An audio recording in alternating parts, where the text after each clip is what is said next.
Bienvenida al compañero canciller de la República, Valdray Jenkins. Gracias por estar con nosotros, canciller. Gracias por acompañarnos esta mañana. Y queríamos hablar con usted a propósito de la posición de Nicaragua en la CELAC, ¿verdad? En la Comunidad de Estados Latinoamericanos y Caribeños. Hubo inclusive un pronunciamiento del Gobierno de Reconciliación y Unidad Nacional acerca de que no hubo consenso y ni habrá.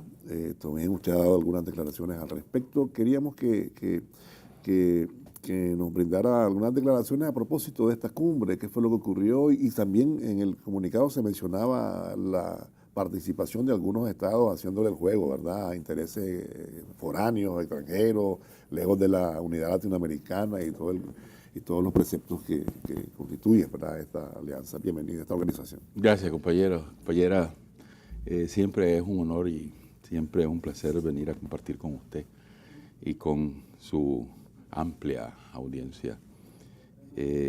Bueno, ¿qué es lo que pasó en Honduras? Yo creo que nosotros tenemos que entender que es una reunión de la Comunidad de Estados Latinoamericanos y Caribeños, un lugar que después de mucho esfuerzo en la región, nosotros venimos logrando construir un espacio regional de los países de la región, sin otros países que están al norte del hemisferio, Estados Unidos, Canadá, o sin intervención de otras regiones, Europa y eso. Y eso ha costado mucho, no ha sido sencillo, siempre han estado los intentos, los esfuerzos por desunir. A lo mejor hoy podemos comenzar hablando de que ese es el sueño supremo de Bolívar, en las palabras de nuestro general de hombres y mujeres libres, ¿no? El supremo sueño de Bolívar, que es la unidad de la patria latinoamericana y caribeña.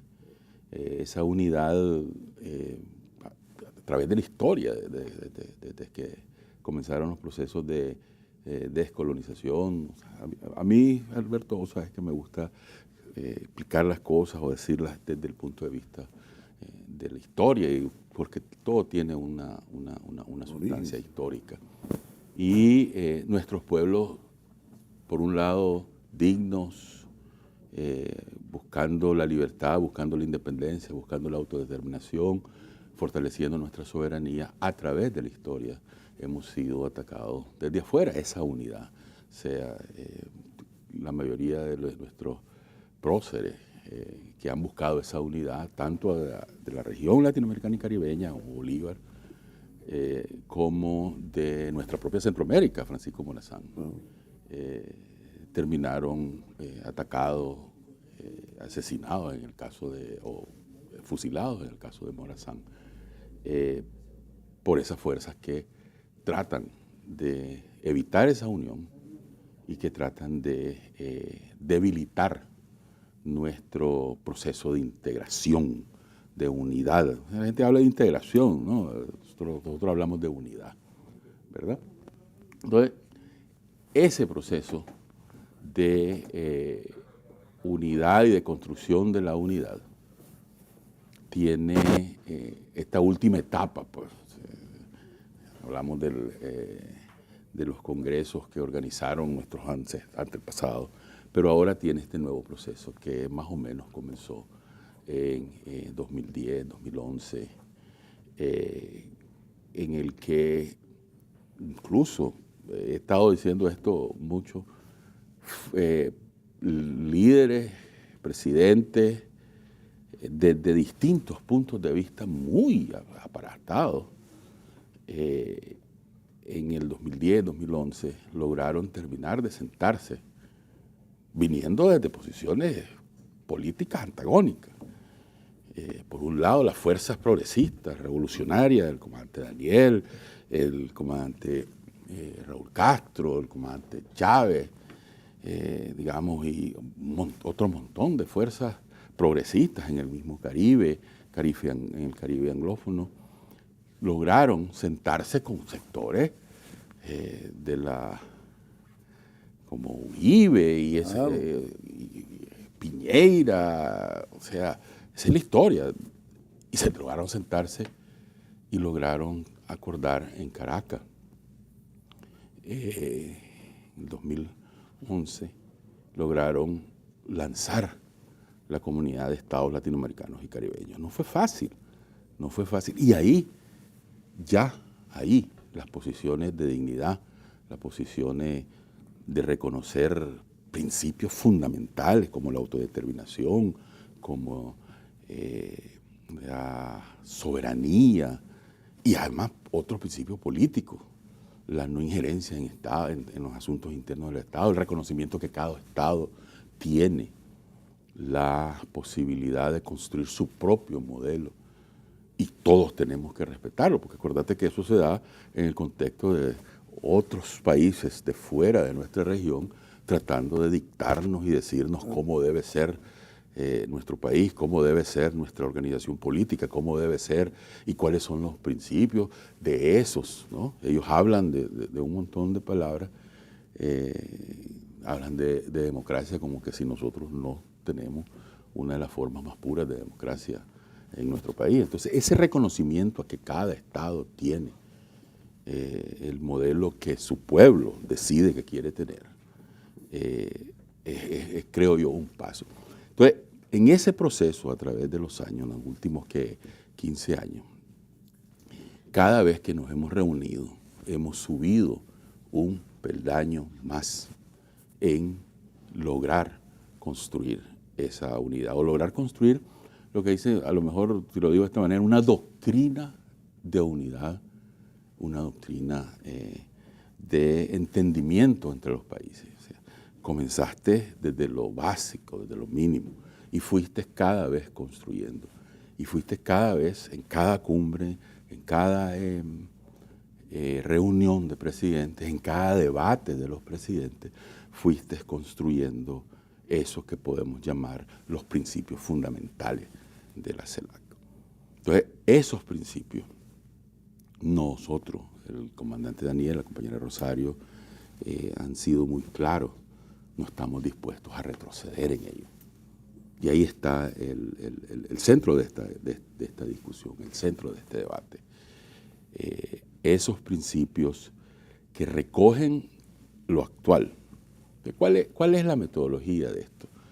Toda reunión de presidentes tiene un rico debate. Y ese rico debate se expresa en una declaración. Claro. Entonces, no puede ser que vos tengas el debate y no termines expresando eso en la declaración, el punto 1. Punto 2, no puede ser que en esta ocasión, a pesar del rico debate, la declaración dé pasos para atrás. Porque si como peldaño has venido construyendo esa unidad a través de los años, y como te digo, en condiciones difíciles para las fuerzas revolucionarias, las fuerzas progresistas, las fuerzas que vemos la necesidad de seguir fortaleciendo esto, enfrentado siempre a las fuerzas políticas que quieren la desunión, enfrentado siempre a las fuerzas políticas que quieren diluir, desbaratar y debilitar a la región. Entonces, la pregunta es, ¿por qué es importante que estemos unidos? Porque hay grandes temas a los que nos tenemos que enfrentar unidos en el mundo. Grandes temas ahorita, en este momento. El tema de las medidas arancelarias. Las tenemos que enfrentar unidos. No podemos enfrentarlas en pedazos. El tema económico, pues, ¿no? El tema de la migración. Ese es un tema actual. Entonces, ¿cómo enfrentar esos temas actuales de esa inhumana, de ese inhumano secuestro de hermanas y hermanos y denigrante trato, cuando al final del día sabemos que es el modelo capitalista el que ha empujado a mucha gente y acciones politizadas las que ha empujado a mucha gente a buscar mejores condiciones de vida, ya sea por la destrucción de la madre tierra o ya sea por las medidas injustas de intercambio, lo que sea, el modelo capitalista que usted y yo, Alberto, compañera, hemos hablado mucho alrededor de ese modelo rapaz, ese modelo de avaricia, es el que ha empujado a la gente a buscar mejores condiciones de vida para sostener a su familia. Ahora entonces vienen a tratarlas de una manera inhumana. Entonces, eso es un tema de hoy. Pero ese tema de hoy se trata o se atiende o se enfrenta basado en los peldaños que ya venimos construyendo. Porque si uno de los peldaños es que nosotros no aceptamos medidas coercitivas unilaterales, o que no aceptamos la intromisión en asuntos internos, o que no aceptamos la extorsión, o que no aceptamos esos principios, con esos principios que enfrentamos estos nuevos problemas. Porque los aranceles es una forma de medidas coercitivas unilaterales expresado en medidas económicas unilaterales, expresado en la forma de aranceles. O sea, el principio es estar en contra de las medidas coercitivas unilaterales. O sea, todo está encadenado. Entonces, no podemos enfrentar los grandes retos de hoy si no nos sustentamos en el pasado. Y no podemos no mencionarlos. Sí, a dejarlo fuera de agenda. ¿Cómo lo vamos a dejar fuera? ¿Cómo se van a reunir nuestros presidentes o sus delegados a discutir los apremiantes problemas de la región sin mencionar el tema de la migración o del trato inhumano a los migrantes? ¿Y cómo nos vamos a reunir si, o sea, vamos a hacernos los sordos, los mudos y los ciegos ante este problema que está, el económico que está creando una tormenta en todo el mundo, no solo en la región? Entonces, la posición del comandante Daniel, la posición de la compañera Rosario, es, primero hay que tocar los temas de hoy. Segundo, hay que reconocer, o sea, basado en lo que ya hemos avanzado. Y al tocarlo, hay que tener una posición ante el mundo. Palestina, por ejemplo. ¿Cómo nosotros vamos a reunirnos? No es posible que usted y yo nos reunamos, aunque sea en una reunión familiar, y no vamos, o sea, política, digo yo, ¿no? Conversación política, y no vamos a hablar de Palestina. O no vamos a hablar de lo que está pasando en Haití. Y no vamos a expresar nuestra solidaridad profunda con Haití sin intromisión externa. O sea, son cosas que si no nos podemos reunir sin hablarlas, y si las hablamos, tenemos que decirle al mundo que la hablamos de esta manera y que tenemos estos rechazos y estas posiciones. Ese es, digamos, el marco de lo que pasó. Ahora, ¿qué fue lo que pasó en Honduras? Ese es el marco. Claro, claro. Nuestros hermanos hondureños, con mucho atino, entendiendo la realidad del mundo, presentaron un proyecto de declaración que es el que se negocia, discute previo a la cumbre, que tenía 75 puntos.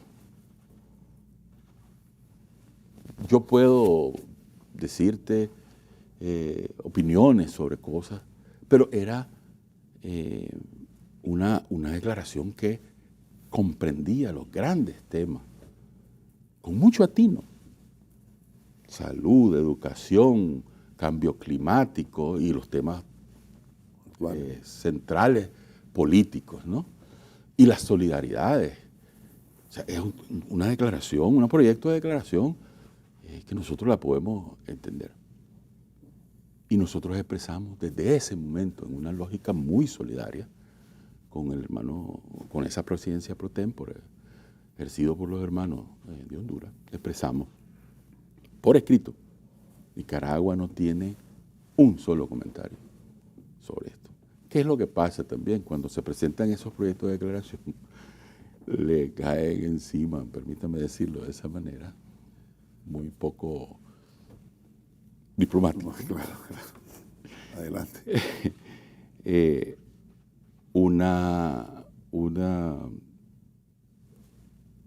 Grupo de personas que se llaman negociadores, multilateralistas, expertos, técnicos, y comienzan a desplumarla.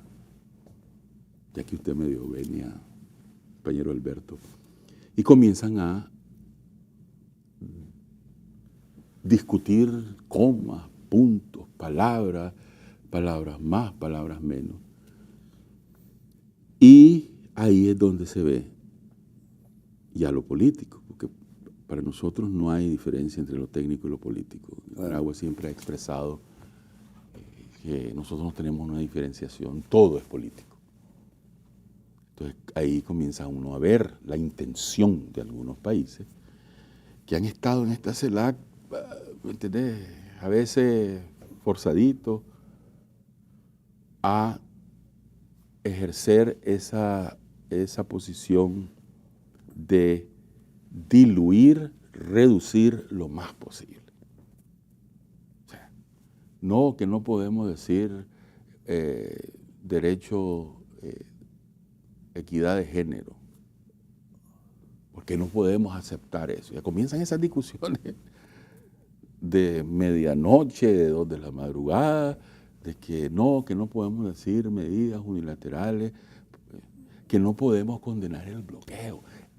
La condena al bloqueo a Cuba, que además de ser uno de los temas mundiales de mayor consenso.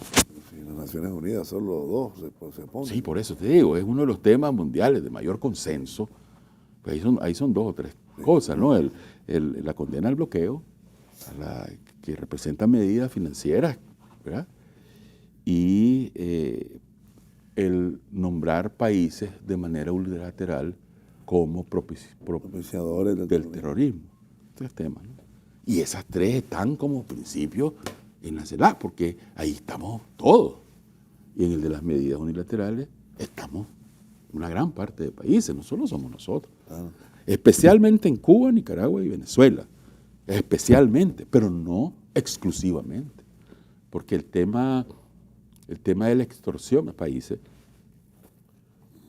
afecta a los países del Caribe, los pequeños estados insulares del Caribe, en el sentido, por ejemplo, que los han amenazado que si tienen médicos cubanos les van a aplicar agresiones.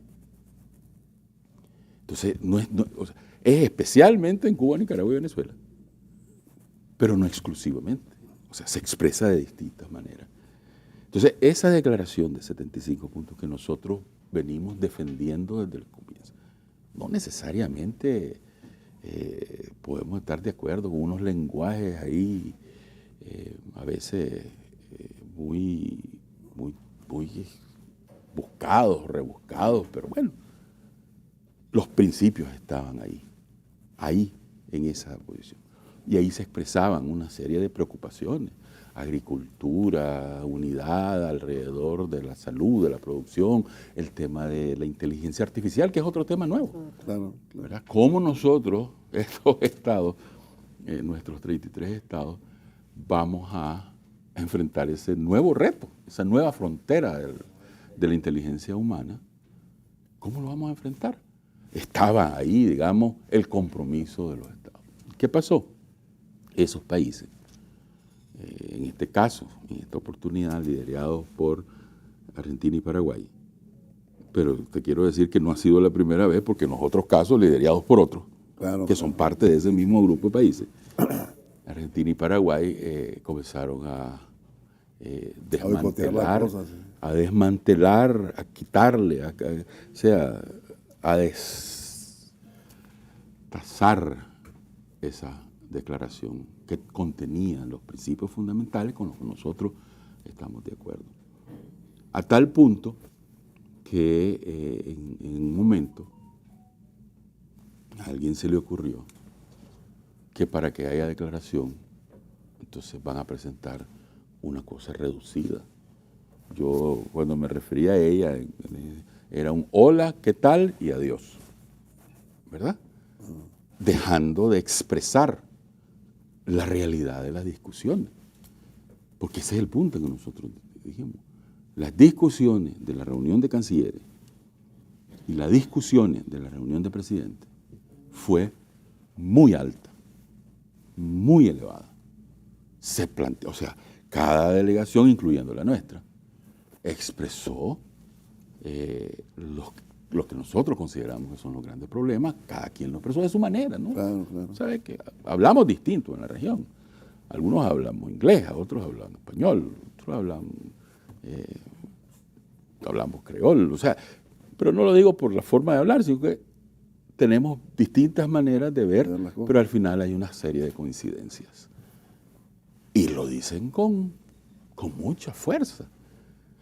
¿Cómo es posible entonces que esa riquísima discusión no se haya expresado en una declaración? Ese es el punto para nosotros. Entonces, nuestro liderazgo, nuestro comandante Daniel, nuestro compañero Rosario, dice, no podemos caminar para atrás. Ese es un principio fundamental nuestro. Esa ha sido la posición de Nicaragua en todos estos tipos de foros. Ni un paso atrás. No tenemos nosotros ese fundamento de nuestra historiografía política. Ni un paso atrás. O sea, solo para adelante. Entonces, hicimos ese planteamiento, expresamos primero la preocupación y dijimos, esa que está ahí propuesto para hacer una declaración, no es cierto. No es cierto que eso que está propuesto ahí es lo que se recoge. Entonces nosotros le dimos la opción. Bueno, pues eso nosotros no lo vamos a firmar. Eso nosotros no lo vamos a aceptar. Porque si lo aceptamos, es aceptar primero que las fuerzas más oscuras y atrasadas políticamente de la región imponga su criterio. voluntad. Yo no puedo permitir que las fuerzas más atrasadas de la región vengan e impongan su voluntad. Claro. ¿Cómo va? O sea, un país revolucionario como el nuestro, salido de la lucha, que nos ha costado sangre, vida, tener posición de dignidad, vamos a permitir que dos países vengan e impongan a toda la región que caminemos para atrás. Prefiero decirlo con claridad. No vamos a aceptar que pasemos para atrás. No vamos a aceptar que se quite la condena al bloqueo de Cuba. No vamos a aceptar que se quite la condena a las medidas unilaterales de Venezuela. No vamos a aceptar que se quiten las reparaciones a los países del Caribe por el tráfico transatlántico de esclavos, que es un tema muy importante para ellos. No vamos a dejar que se deje de expresar la solidaridad con Palestina. No vamos a dejar de que se deje de expresar la solidaridad con el hermano pueblo de Haití. No vamos a dejar que no se mencione a Puerto Rico. No vamos a dejarlo. ¿Cómo vamos a dejar eso? Sí. O sea, es sencillo. O sea, se cae la mano. Es que ustedes se ponen con Argentina. No. Nosotros nos enfrentamos a la posición hoy expresada por Argentina y Paraguay, pero que es de otro grupo de países que en el pasado han venido haciendo lo mismo. Y en el pasado nos hemos plantado de la misma manera, porque o defendemos en lo que realmente creemos, o mejor dejamos de andar en esas cosas. Y ahí es, digamos, la segunda parte de esto, ¿no? La primera parte. La segunda parte de esto es que nosotros hicimos ese planteamiento. Y le dijimos a los hermanos hondureños, miren hermanos, no pueden sacar esa declaración porque no la vamos a aceptar. Pero hagan una relatoría precisa.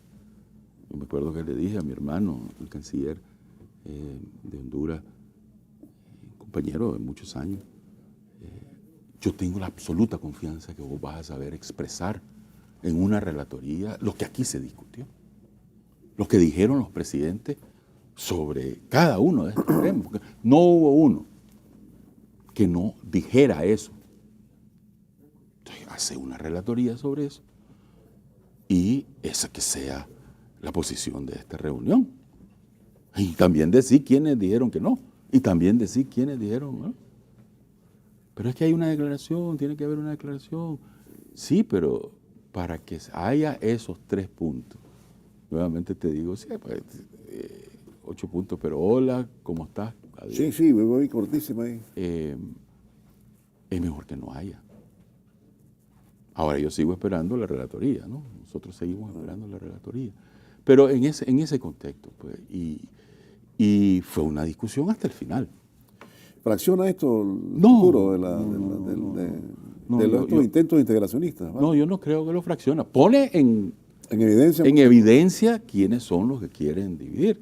Pero igual que nuestros antepasados, igual que nuestros dirigentes, vamos a seguir. Por eso yo no sé si viste en ese planteamiento nuestro, nosotros vamos a seguir luchando por la unidad latinoamericana y caribeña. Nosotros vamos a seguir buscando cómo los grandes temas de la región sean recogidos. Nosotros vamos a seguir.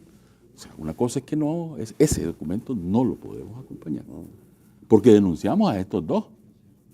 Pero con estos dos denunciamos también la acción constante de otros países en debilitar esta unidad latinoamericana. Porque, ¿para qué querés una unidad latinoamericana y caribeña que no diga nada?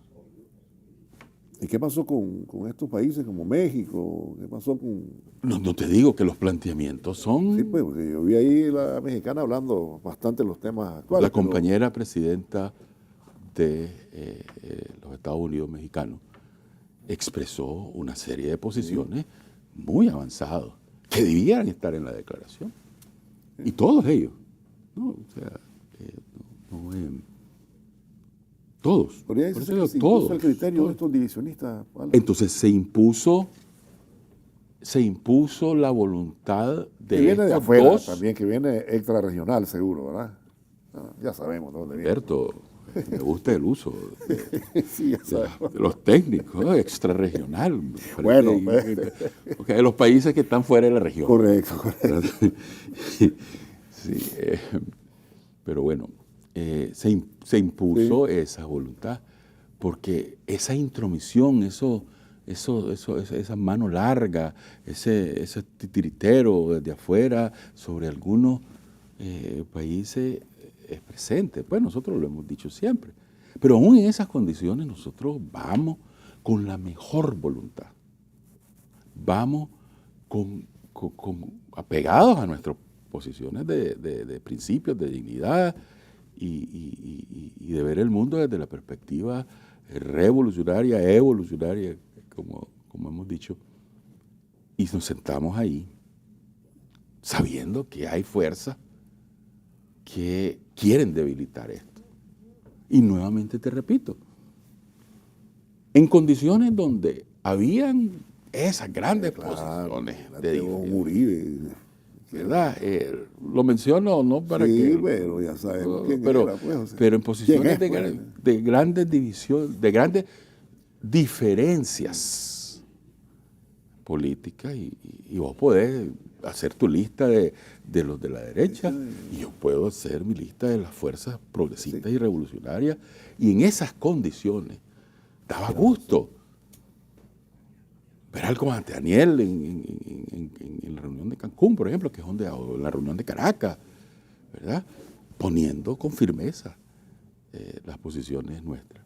Daba gusto ver ese intercambio de ideas y daba gusto ver esas declaraciones. La declaración de La Habana de 2014 es, creo yo, una de las declaraciones que da un salto cualitativo en ese espíritu regional. Ahí sale la declaración o la proclama de América Latina y el Caribe como una zona de paz y desarrollo. ¿Cómo voy yo a venir a sentarme aquí a aceptar que eso no esté recogido? Pero de la manera... Y entonces usted va y escucha, compañera, cada uno de los discursos de los presidentes, de los cancilleres, de los delegados, usted va a oír todas esas posiciones. Ratificadas. Pero esa idea de que es mejor que tengamos este papelito en lugar y acomodando a los que además esos mismos dijeron que no. Sí, correcto. Por mucho que los querrás acomodar, no los vas a acomodar. ¿Cuál es la salida digna? regresemos a las posiciones de principio. Y yo creo que lo que estamos tratando de hacer es explicar esa diferencia.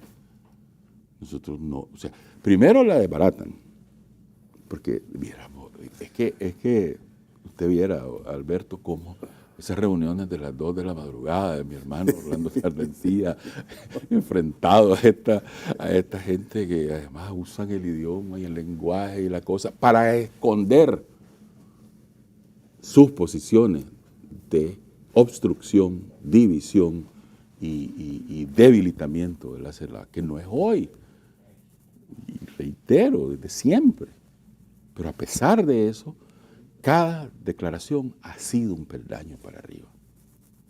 Cada una ha sido un paso más hacia ese concepto de la gran patria, de la patria grande, como dicen, más fuerte, con principios, frente al mundo. Entonces dice, ¿de qué sirve esto? Yo creo que de las declaraciones se pueden encontrar, de las declaraciones que deben expresar lo que ofrecieron y lo que plantearon los jefes de Estado, los jefes y jefas de Estado. O sea, los jefes y jefas de Estado plantean organizar mejor las comunicaciones entre los países, plantean un mejor comercio, los jefes y jefas, ¿no? Ofrecen maneras de intercambio, maneras de formación, por ejemplo, en educación. Entonces, cuando uno pone eso en la declaración, es un compromiso del país que ofrece. Nosotros en este nuevo año de la presidencia vamos a ofrecer que nos juntemos y que nuestros técnicos puedan trabajar, lo que sea, ¿verdad? En salud, en educación, en transporte, lo que sea. Pero entonces, ¿a dónde voy a ir a buscar el compromiso yo? Si yo tengo un documento que dice, hola, saludos y nos vamos. ¿Y la postura digna de Nicaragua y soberana en este momento histórico de este encuentro, qué representa para los pueblos? Yo creo que representa eso, compañera. Representa la postura de que no estamos dispuestos ni a claudicar ni a retroceder. O nos vamos con estas posiciones que no son nuevas, que no son de ahora, preferimos entonces que no haya lo que dijimos, ¿no? Nosotros no aceptamos. Y entonces no hay consenso. Comienza una discusión sobre el consenso. Sí, no hay consenso. No hay consenso porque si estos bandidos van a chantajear a la región a que retroceda, pues nosotros no vamos a permitir eso. O me ponen estos temas, fíjense, compañeros, que llegamos al punto de decir, bueno, estos son los 10 temas básicos para Nicaragua. De los 75, ellos hicieron esa reducción. Aquí están. 1, 2, 3, 4, 5, 6. Y lo dijimos en la reunión de cancilleres. Si esa declaración recoge esto y esto, ¿qué son esto? La unidad, el reconocimiento, estar en contra de las medidas coercitivas unilaterales, el bloqueo a Cuba, las agresiones en contra de Nicaragua, Cuba y Venezuela, el reconocimiento a la heroica lucha del pueblo palestino. Entonces, ahí están una serie de posiciones. Reconozcamos eso y vamos. No. Entonces, como dice usted, los bandidos la desbarataron. Y después dijeron, ¿no? Y después dijeron también, no, o sea, rechazo. Todo el mundo se fue para atrás para acomodar a los bandidos. Bueno, nosotros no estamos... Entonces, cuando ya está todo el mundo atrás, para acomodar a los bandidos, entonces todavía los bandidos dicen que no, yo prefiero morir con las botas puestas. Le agradecemos, canciller, gracias por haber estado con nosotros, siempre es un placer, lamentablemente el tiempo no perdona y nos va a encontrar a... No perdonan muchas cosas, Alberto. Sí, ¿verdad? Sí. Me acuerdo cuando yo venía a sentarme con usted hace muchos años, no se lo voy a decir. Las cosas han cambiado, madre. Vamos a la pausa, no se vayan, ya volvemos.